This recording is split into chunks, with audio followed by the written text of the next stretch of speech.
Good morning, students. How are you? Let us start again with chapter number 9, and class is 12th, and the topic is of chemistry. And we will discuss today the next topic. And in previous topic we had discussed about the topic that is the type of legends. हमने legends के काफ़ी सारे type पढ़े थे बच्चों, और आपको बता दूं मैं पेपर के अंदर एग्ज़ाम के अंदर जो है आपका एक टाइप उनमें से पूछा जाएगा 100%। तो आज का टॉपिक हमारा इम्पोर्टेंट है काफ़ी। यह है कोऑर्डिनेशन नंबर क्या होता है बच्चों। हम आज ऑक्सीडेशन नंबर और कोऑर्डिनेशन नंबर के बारे में स्टडी करेंगे इस टॉपिक के अंदर, इस चैप्टर के अंदर। बड़ा ही ईजीएस्ट टॉपिक होगा बच्चों, बहुत अच्छे से समझ में आएगा, थोड़ा सा ध्यान देने की ज़रूरत है।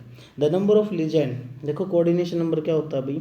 कोऑर्डिनेशन नंबर जो है आप फर्स्ट चैप्टर में भी पढ़ चुके हो, वो कोऑर्डिनेशन नंबर थोड़ा सा अलग टाइप का होता था। वहाँ पे क्या होता था, कितने स्फीयर टच करते हैं एक दूसरे को, यानी एक स्फीयर के निब्बर में कितने स्फीयर टच करते हैं उसको।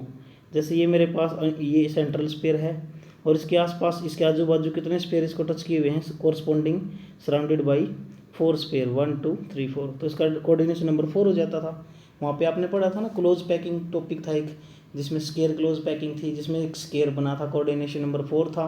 एक हमारे पास हेक्सागोनल क्लोज पैकिंग, जिसमें कोऑर्डिनेशन नंबर हमारा क्या था, 6 था। ठीक है, तो ये थोड़ा सा अलग है क्योंकि कोऑर्डिनेशन केमिस्ट्री ही अलग होती है। The number of ligand connected with central metal atom और द आयन, क्या बताया मैंने, द नंबर ऑफ लीजेंड्स, कितने लीजेंड जुड़े हुए हैं एक सेंट्रल मेटल एटम से। The number of coordinate bond formed with the central metal atom और ion by the it means donor atoms, यानी कितने लीजेंड जुड़े हुए हैं बस सेंट्रल मेटल एटम से, वो याद रखो आप। जैसे मेरे पास एग्जांपल है AgCN ट्वाइस, यानी कितने Ag के साथ कितने CN जुड़े हुए हैं, डोनर एटम कितने जुड़े हुए हैं, 2, तो कोऑर्डिनेशन नंबर 2 हो गया। यहाँ पे देखो कॉपर के साथ कितने अमीन जुड़े हुए हैं, अमोनिया जुड़े हुए हैं 4, तो कोऑर्डिनेशन नंबर 4 हो गया यहाँ पे कॉपर का। क्रोमियम के साथ कितने वाटर मॉलिक्यूल भी क्या है, एक मोनोडेंटेट लीजेंड है, तो यहाँ पे कितने जुड़े हुए हैं, 6, तो कोऑर्डिनेशन नंबर 6 हो गया। तो बड़ा सिंपल था ना बच्चों, कितने लीजेंड जुड़े हुए हैं दिए गए सेंट्रल मेटल एटम या आयन के साथ, तो उतने ही कोऑर्डिनेट बॉन्ड बनाएंगे, that is called coordination number, उसको कोऑर्डिनेशन संख्या बोलते हैं हम। बड़ा ही ईजीएस्ट था। अगला टॉपिक रहेगा हमारा कोऑर्डिनेशन स्फीयर क्या होता है बच्चों, एक डेफिनेशन है ये सिंपल सी। What do you mean by coordination sphere, मैं पहले बता चुका हूँ आपको पहले लेक्चर में, इसके इंट्रोडक्शन में, कि कोऑर्डिनेशन नंबर यहाँ पे हमने पढ़ लिया। कोऑर्डिनेशन स्फीयर और कोऑर्डिनेशन एंटिटी ये क्या चीज़ होती है। देखो एग्जाम में कई बार तो क्या है, कोऑर्डिनेशन स्फीयर बोल के आएगा एग्जाम में ये, कई बार कोऑर्डिनेशन एंटिटीज़ को बोलेगा, तो यू विल यहाँ पे क्या रखोगे आप, इसका कंसंट्रेट करोगे इस चीज़ के लिए। ठीक है, तो यहाँ पे मैं बताऊँ आपको, it is the square bracket, ऐसी स्क्वायर ब्रैकेट, देखो ऐसी स्क्वायर ब्रैकेट जिसमें कोऑर्डिनेशन कंपाउंड हमारा बंद किया हुआ है या लिया हुआ है। मैं पहले बता चुका हूँ आपको, जिसके अंदर कोऑर्डिनेशन कंपाउंड को इनक्लोज किया गया है, दैट कोऑर्डिनेशन स्फीयर या फिर square bracket, that is called a coordination entity या कोऑर्डिनेशन स्फीयर। जैसे ये हमारे पास एक एग्जांपल है, यहाँ पे Ag सेंट्रल मेटल एटम है और Cn हमारे पास लीजेंड है, और ये सेंट्रल मेटल एटम लीजेंड के साथ जुड़ा हुआ और इसको बंद किया हुआ स्क्वायर ब्रैकेट में, this square bracket is called as a coordination sphere. Clear बच्चों, बड़ा इजी चैप्टर है भाई, बहुत इजीएस्ट। चलिए ऑक्सीडेशन नंबर पढ़ते हैं, यहाँ से भी एक क्वेश्चन आने के चांस होते हैं एग्जाम में। ये ऑक्सीडेशन नंबर क्या होता है या ऑक्सीडेशन स्टेट क्या होती है, आप पढ़ते हो ना, P block S block chapter जो हम पढ़ते हैं उनके अंदर क्या है, किसी भी एटम के ऊपर जो भी चार्ज होता है, जैसे मेरे पास सोडियम एटम है उसके ऊपर +1 चार्ज है, तो it is the charge on the atom और द आयन। किसी भी एटम के ऊपर अगर न्यूट्रल एटम हो, मैं सोडियम को न्यूट्रल एटम मानूँ तो बच्चों 0 हो जाएगा। क्लियर, मैं किसी के साथ कंबाइन कर दूं सोडियम को तो इस पे चार्ज आएगा ना, अब इसका -1 तो इसका +1 ऑटोमेटिक हो गया, तभी तो कम्बिनेशन है इनका, कैंसिल हो जाती है। अब अगर मैं बात करूं न्यूट्रल एटम की, किसी की भी कोई भी न्यूट्रल एटम हमारे पास होता है, जैसे मैं लिथियम की बात करूं, न्यूट्रल एटम है तो 0 चार्ज होगा, सोडियम भी न्यूट्रल अगर है तो 0 चार्ज होगा। तो किसी भी एटम या आयन के ऊपर जो भी चार्ज होता है that is called the oxidation number. लेकिन इस चैप्टर में तो थोड़ा सा क्या है, थोड़ा सा अलग ही प्रोसेस है, तो इस चैप्टर में डेफिनेशन थोड़ी सी चेंज हो जाएगी। कैसे, समझो एक बार, बड़ा इजी है, फिर आपको निकालना सिखाया जाएगा स्टेप बाय स्टेप। क्लियर, तो बताऊं मैं आपको यहाँ पे ऑक्सीडेशन नंबर या ऑक्सीडेशन स्टेट क्या होती है। Oxidation number of central metal atom is defined as the charge that is carries a calculated. अब क्या बोला इन्होंने, देखो ध्यान से समझते जाना। Oxidation number of central metal atom, central metal atom का ही निकलता है यहाँ पे इस चैप्टर में।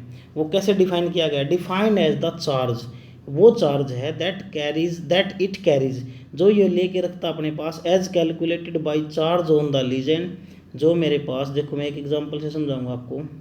ये मेरे पास CrCN6 है, तो इसने कहा कि ये एक्स मान लेंगे हम इसको। इसने ये कहा है कि जो भी हमारे पास जो लीजेंड के ऊपर है, जो चार्ज मेरा लीजेंड के ऊपर, पहले तो मैं वो निकाल लूँगा, और जो चार्ज इस एंटिटी के ऊपर है उसके साथ इसको कंपेयर करूँगा, इसके साथ इसका सम करूँगा, और जो हमारा टोटल चार्ज आ जाएगा वही हमारा क्या होगा, इसका ऑक्सीडेशन नंबर।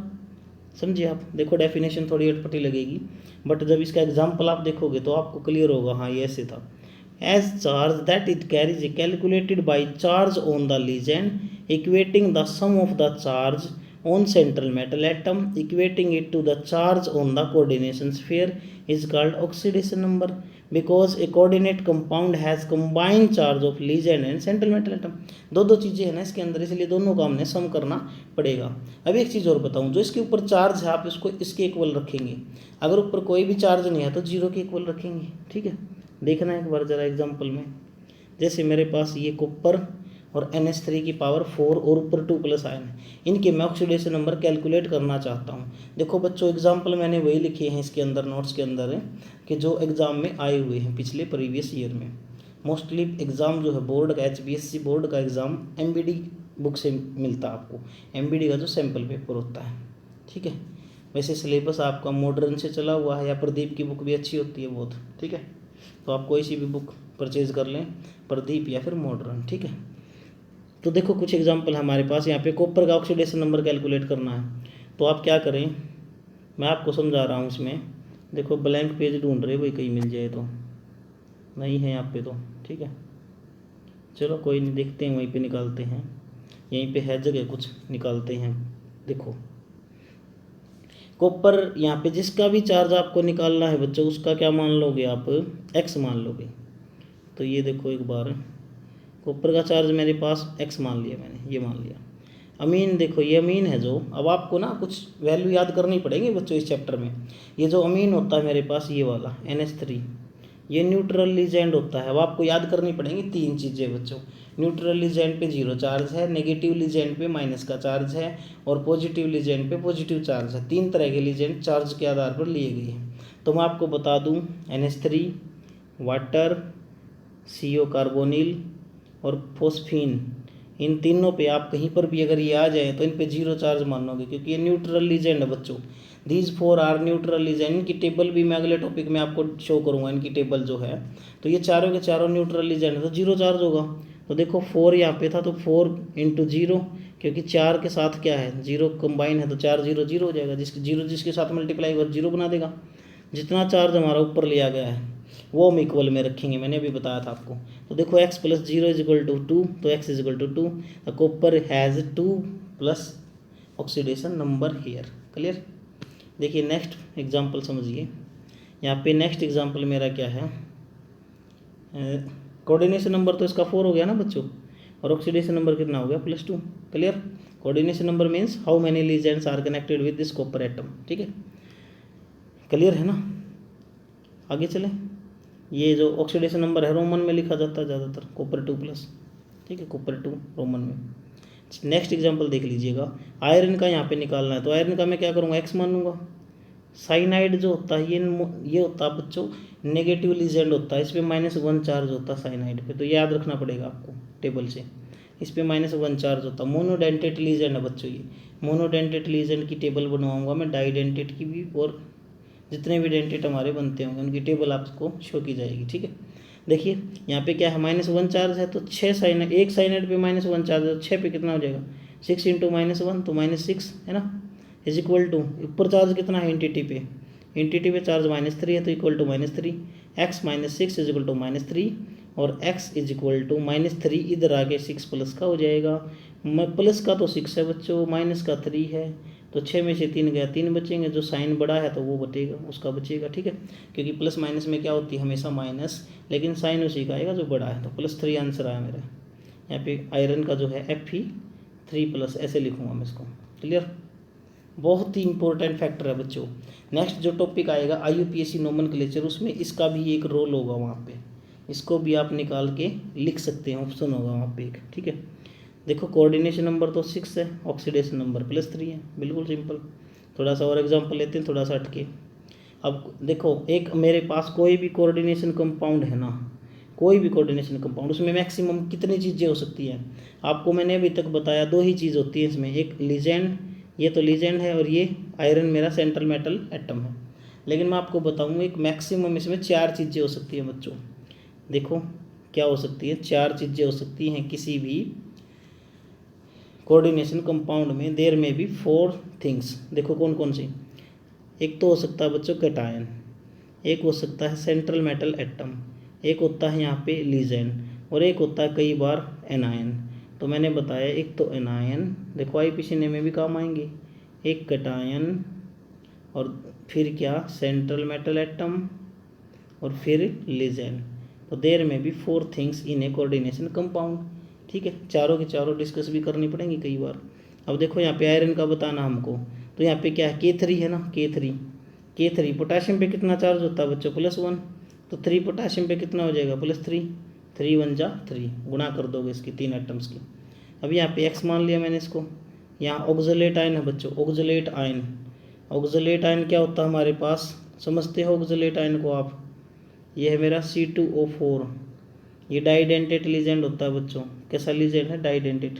इस पे -2 चार्ज है, कितना चार्ज है भाई, -2 चार्ज है।